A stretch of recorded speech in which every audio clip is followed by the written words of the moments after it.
Hi, people. I think I'm going to be pulling one of my night shifts here.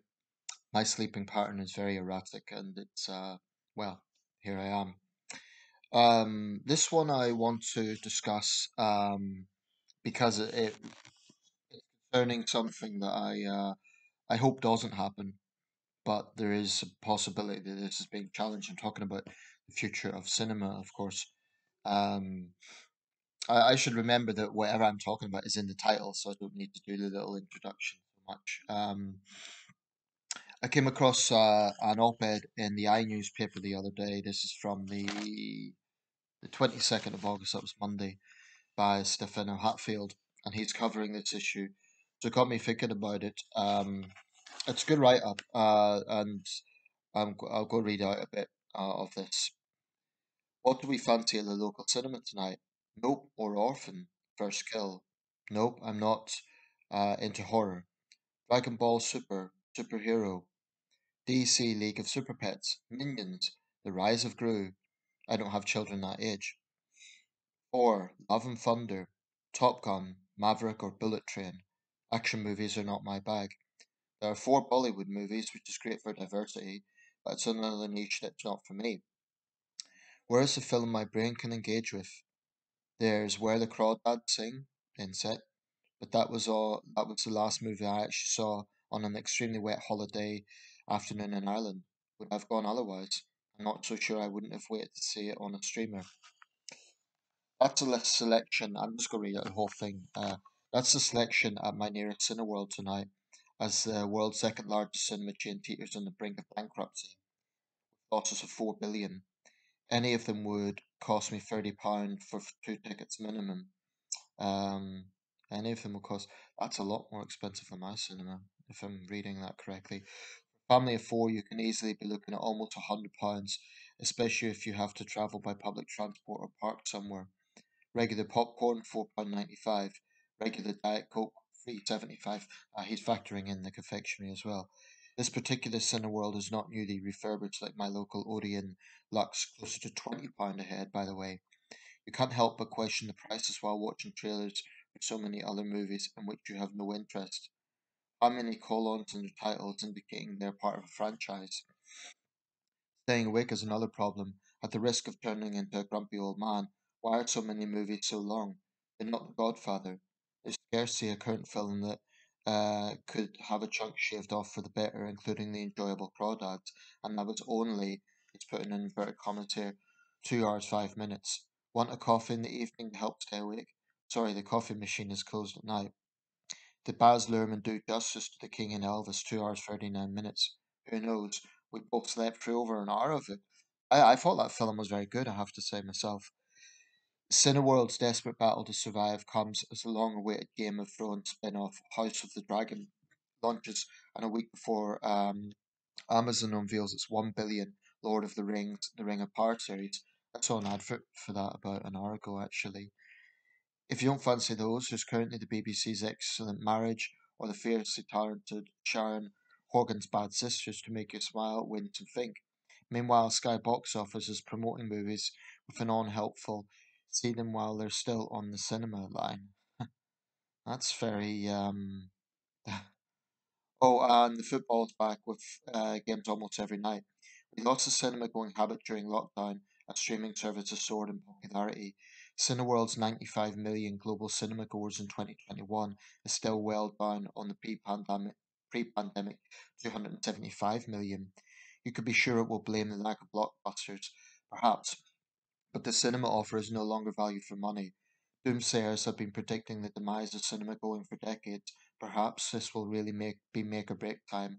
With so few must see movies around, the truth is that as the global financial squeeze really starts to bite, a visit to a cinema is a discretionary spend that is really easy to cut. That's a good write up.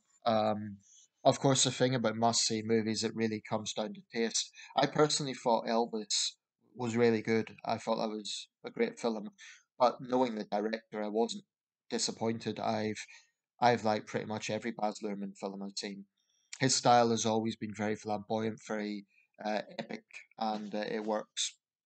Um, So he mentioned Cineworld's second biggest chain. I wonder what the biggest is. My own local multiplex is actually an Empire Cinema.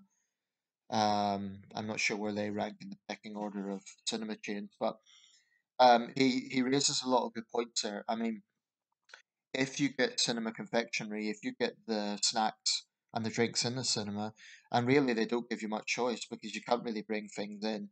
Confession, I've sneaked cheaper products in via my jacket. Um, you know, I'll get something in Home Bargains at 69 pence and sneak it in. And I mean, this is what will happen because no one is going to pay, what was it, for, to get the quotation to regular popcorn, 4.95. 4.95. I mean, you could buy that's ready made popcorn. You can buy popcorn literally for 29 pence in Home Bargains. Now, I'm not suggesting that cinema puts it at that price. I'm not saying that for a second because they're a business and that wouldn't be realistic. But 4.95 during a time when there's constantly rising living costs, very few people are going to dish that sort of money out. Um, Tickets, again, it depends on the film. My local Empire, I wouldn't say it's an extortionate price at 6.99 for. They had a strange thing about this because they changed the prices a while back, and I actually asked the attendant what was going on, and they said it depends on the film because they had a set price of 5.99, and then it came up 6.99. I said, "Oh, what's that?" Apparently, blockbuster films with big names, it could be Tom Hanks, Brad Pitt, um, those sort of really big names, Leonardo DiCaprio. It's going to be 6.99, but that's most Hollywood films. You're not really going to get that many independent films. Um, my local cinema offerings are pretty similar to the titles he quoted, except there's Fisherman Friends too. I quite like the first film. I'd be open minded to that. There's Beast with Idris Elba. That looks like could be watchable. So I'm not sure that it's actually the quality of the films. Although I do think that there is far too much dominance by the Marvel universe and what's their big rival, DC Comics. I mean, though that seems to me, and this might just be perception, but it seems to be really dominant. Like at any one time, there might be well, at least one of those productions, but it does seem to be very dominant. And there's a lot of children's movies out, and they can also be quite dominant. What there seems to actually be a lack of is pure drama, pure just a film that is not necessarily explosive or overuse of CGI. It's just pure acting drama. Um, maybe there's something missing in that.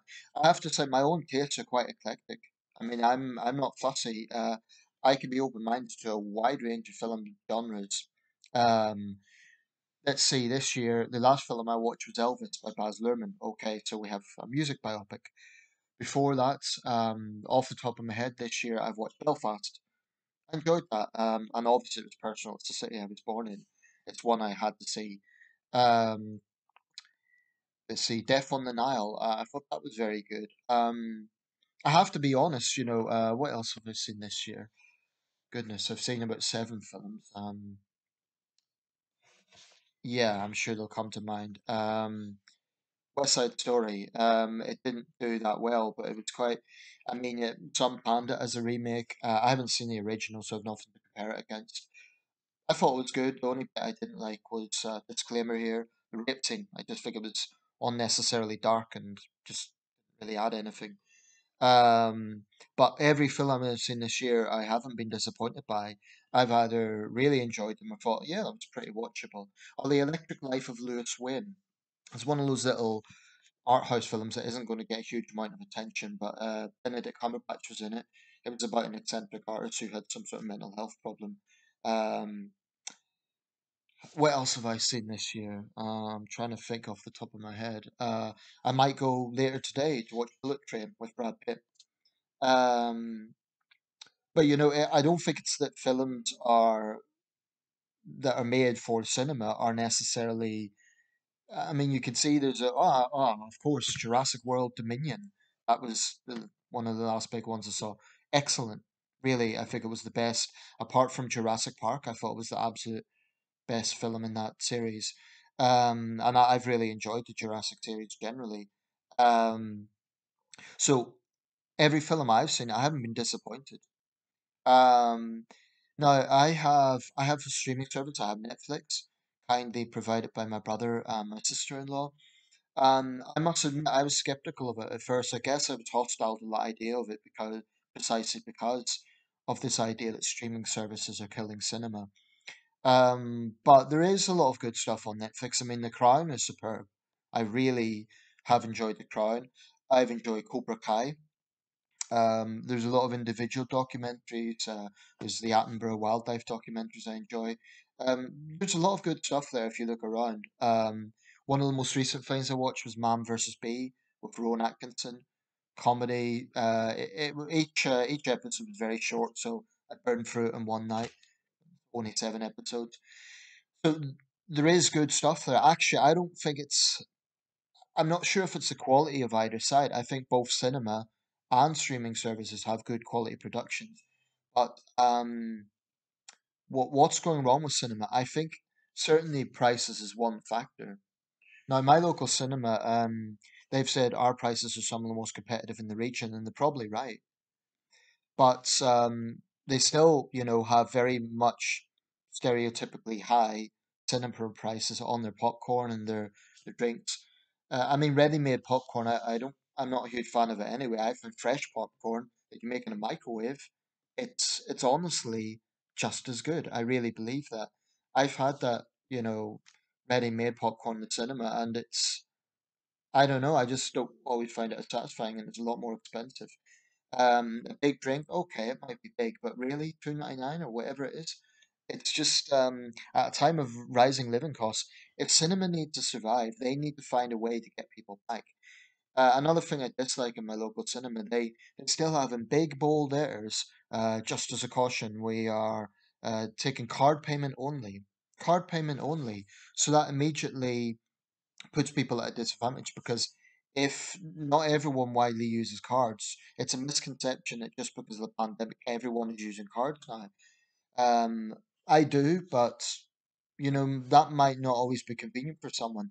They might, for example, just be bringing cash around. I just think it's better to give people more options than limiting them to one option, because automatically they're basically putting a bar up to anyone who maybe they just have cash on them and think, oh, I'll go to the cinema. But sorry, you can't pay because you don't have a card. So that is immediately putting up a barrier. I think cinema chains need to start really getting their heads together and thinking, how can we survive? Put down the prices. Um, and this, like I say, the website of my local cinema, it's in your face. It's like, let me see, I'll get it up so that I'm not just spouting hot air here.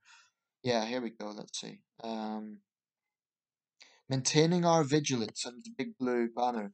Following the easing of government restrictions, Empire Cinemas remain committed to maintaining the highest standards of safety for our customers and staff. Fair enough, they're being responsible. To that end, we will continue our enhanced cleaning regimes and the provision of custom hand sanitizer stations throughout the cinema. Please note that if you have booked a ticket in advance, social distancing protocols have been removed from all showings. You may now be seated directly next to another guest. Our staff will comply with the latest government guidance on the wearing of face coverings. We request that our customers do the same, and for the safety of all, we recommend that a face covering is worn when moving around the venue. Well, of course, no one's doing that. Why would they? Um, I don't want to go off subject here, but Tony Blair was talking about bringing in masks to deal with the rise in COVID cases during the winter. It's not going to happen. Liz Truss is not going to bring it in as Prime Minister. Why? Because the government said over and over again that if we follow the rules, if we follow the guidelines, the restrictions would ease. Now, I know there's people in the medical profession would shun this and would turn their nose up at it, but frankly, wearing a mask is restrictive. It is. It's uncomfortable and it's not part of normal life, no matter what way you try to gloss it over. Um, and so yeah, maybe that's for another video, but I just think that okay, they have to put this disclaimer, but why? It's the first thing you look at. Like, okay, I get the point. The bloody pandemic is, apologies for swearing, but I just think that's the first thing that customers see. The pandemic is not over, but the restrictions are. So it's like instead of I think that they should have that as a disclaimer at the bottom or something. I don't know. It just maybe I'm wrong. Maybe I'm wrong. Maybe it's right that they're being responsible and they have that up front. But they really need to look at how can they get that people back. And this sort of attitude of one payment method only, that it's going to be stuff like that. If the cinema eventually dies, that'll be the reason, because of they're not thinking outside the box. They should be doing everything they can to get people back. Um, I mean, some of the live productions are extortionate. I was going to watch, I think it was an Attenborough documentary actually, but because it was live streamed or something, they were asking for 15 quid or something a lot higher than the standard price. And I thought, I just left, even though I'd walked there. I thought, the hell with this, I'm not paying that for a documentary. So things like that, I don't know what they think they're doing. I'm sure there's some business reason for it, but I would have thought that increasing the footfall, trying to get back to those pre-pandemic levels should be the absolute priority. And I'm not sure if cinema chains are doing everything they can. My concern is they might even be getting complacent. I don't know. But I think it would be a tragedy if the big screen falls. That's another thing, some people are blasé about this. They say, oh, well, we've got streaming services. And it's kind of this sad um, attitude of it doesn't really matter. I honestly think people would miss cinema if it went. There's something about the big screen and a darkened auditorium that's hard to beat. So really, these big cinema chains, they need to get their act together. Reduce the overall cost, maybe not the ticket costs, certainly the costs of drinks and snacks. I mean, that is extortionate. I'm not saying sell them at the same prices as like a shop, but at least something reasonable, a significant reduction from what the sort of price tags that's on them. Because really, at a time of rising living costs, no one is going to pay 4.95 for popcorn, or they will reluctantly. So let me know your thoughts. In my city, in Sunderland, we only have one cinema. It's a good cinema. It's a big multiplex, an Empire branch, but it is the only one we've got. I remember when I first came to the city in 2000, Sunderland had no cinema. From, I believe it was 1999 to 2004, we had no cinema. The old cinema in the city centre, kind of fondly remembered by locals, it was before my time, but apparently it it had mixed. It was a mixed bag of opinion because people kind of remembered it affectionately, but almost in the way that I don't know, remember 70s tack affectionately, in the sense that it wasn't a chain cinema, it was an independent cinema, but apparently, I don't know, it wasn't always the cleanest. I don't know, I can't judge from personal experience. Of course, in the past, in the 1960s, 50s, and so on, we could have up to a dozen cinemas. In my local museum, there's this little map, and you could press a button and it gives various years, and it shows how many cinemas there were. Um, so that's totally changed. The internet has changed so much of the world. Um, but my point is, for those 5 years, if you wanted to go to the cinema and you lived in Sunderland, you had to go to Oldham, which is a mining village to the north of Sunderland. They had a UGC. I think they still do. And Newcastle. Newcastle, of course, it's more or less a regional capital. They've got about 4 or 5 cinemas.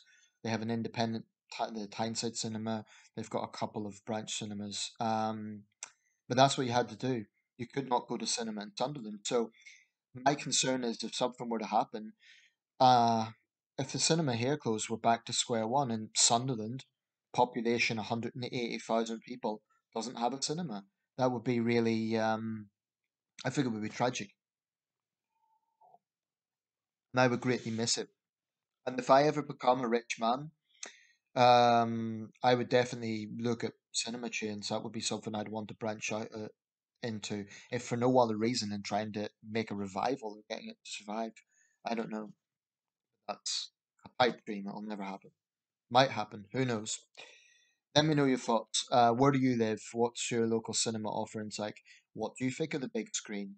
Do you think that the streaming services are indeed the main threat to cinema, or is it their own poor judgment? Let me know your thoughts.